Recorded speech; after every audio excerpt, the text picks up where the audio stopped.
Let's talk to Philip Ingram, former senior military intelligence officer. Philip, very good morning to you, sir.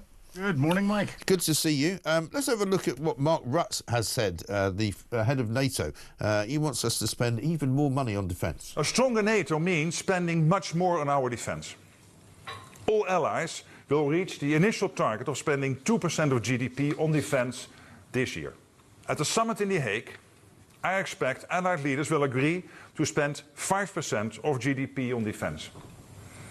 It will be a NATO-wide commitment and a defining moment for the alliance. There are two parts to this new defence spending plan. 3.5% will be invested in our core military requirements, while the rest will go towards defence and security-related investments, including infrastructure and building industrial capacity. 5% is not some figure plucked from the air. It's grounded in hard facts.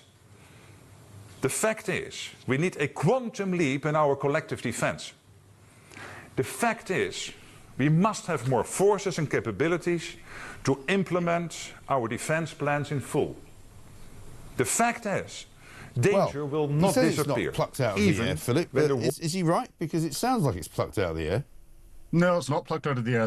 During the Cold War, we were spending between 6 and 8% at different times on our defence, and therefore they'll have examined what's happened in the Cold War. They'll have examined what's needed to get many European countries up to what an acceptable standard of defence now, and combine that with the current threat, which is even greater than it was during the Cold War. Yeah. So I think this is cheap compared to what it could be. Presumably during the Cold War, though, there was a lot more American involvement in terms of just hardware, wasn't there? There was a lot more, American sort of bases filled with planes and filled with American airmen and filled with missiles and all the rest of it. I don't know if that's still the case, is it? Oh, there was, and there's still a significant US presence in Europe. But we were spending between 6 and 8%. 5, 6, 7%. It varied depending which government was in as it came through. Right. But the Americans were not quite spending that much, but they were spending in cash terms and provision of capability more than anyone else. But the numbers are eye-watering. If you want the numbers, I've got those on the top of my head. Yeah, go on. Right, we're currently on 2.3%, which is about 65.6 billion. Right. If we go to 3%, that's about 85 billion. If we go to 3.5%, which Mark Rutte says is on our core military capability, that's 100 billion for the UK. If we go to 5%, that's 142 billion.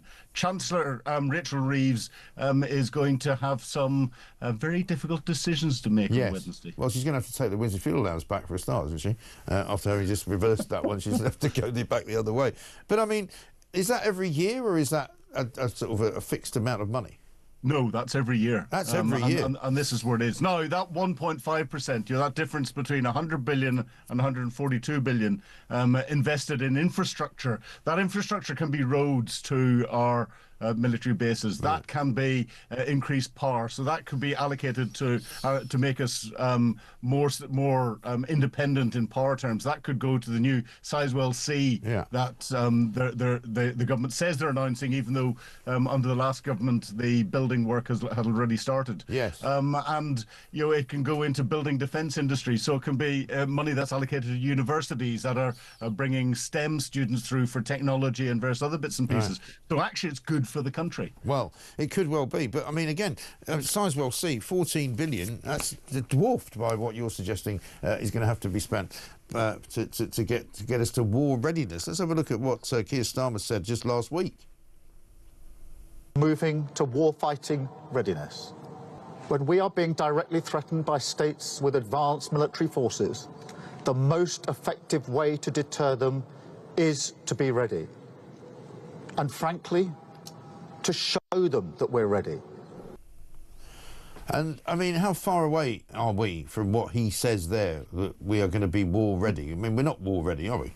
We're nowhere near war ready. And the Strategic Defence Review that's just been announced is, it's a good paper, but it is talking about jam tomorrow. But if you go through the paper, it's not saying what sort of jam. It's saying we need to examine what sort of jam we possibly want, and we need to work out what the different flavours are, and we need to work out how much sugar we put in it as to whether it meets it. So there's nothing certain in it, and therefore it's pushing the hard decisions off. The hard decisions need to be made today. We do not have any tracked artillery systems in the UK today. Right. That is one of the biggest systems that is being used in Ukraine in the fight against Russia, and will be used in any modern future battlefield. It's criminal that we don't have these capabilities, and the fact that the defence chiefs have all come together and say, hey, we support this. This is really good. It's not fixing the problems that we have today. And those problems have come from the last Tory government, but also all of the governments beforehand. Yeah. The rot started under Tony Blair. Yeah, absolutely right. And the thing is, I mean, in terms of the provision of whether it's 3% or 3.5%, even before you get into the NATO conversation, Keir Starmer last week and John Healey, the Defence Secretary, neither one of them could actually say when that would be. They talked about, in the next Parliament, very possibly. So you're talking, even in their terms, if they want to do it, 5 or 6 years away. Oh, you're talking 10 or 12 years away in the language that they've used in the Strategic Defence Review.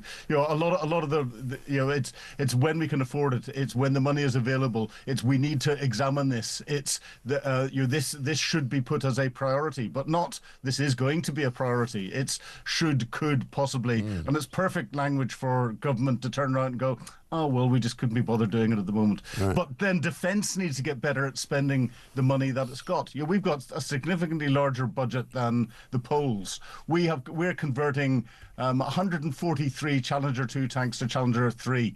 The Poles have just bought 1,000. And the Poles have just bought 1,000 artillery pieces. Right. We're getting it wrong in our spending. Yes, well, that doesn't surprise me. We're getting pretty much everything wrong at this moment in time, but thank you very much indeed. Philip Ingram, MBE, their former senior military intelligence officer, saying that, it's all very well for Keir Starmer to say we're going to be war ready. Well, apparently we're not for another 10 years, maybe 15, by which time we might have been overtaken and invaded, and, who knows what.